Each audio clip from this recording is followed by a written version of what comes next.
So I've fielded a lot of questions over the years on the simple topic of what does it take to get approved for a mortgage or pre-approved? What's the process like? A lot of folks that have done it before maybe were overwhelmed.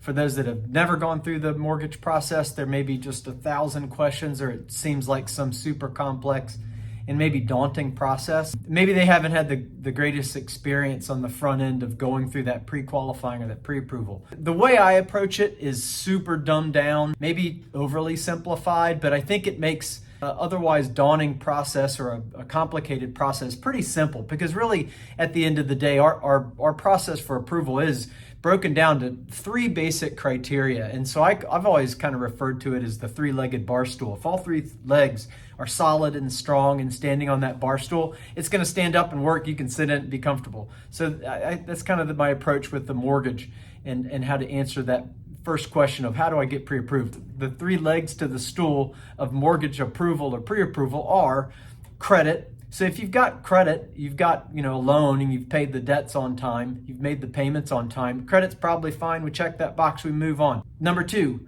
money for down payment, money for closing and taxes and insurance. Do you have that money? Is it in a bank account? If you do, great. Check that box, move on. Number 3, maybe the most important, cash flow, or our industry likes to call it debt to income ratio. Do you have the right amount of income to offset the debt that you're going to have for your existing debt and this new mortgage? So we take all your existing debt, including the new mortgage payment, we divide it into your gross income, and you can't have more than, let's say, 43 to maybe even 49% of your income going to debt. So super simple, you make 10 grand in a month, 43% is 4,300 can go to debt.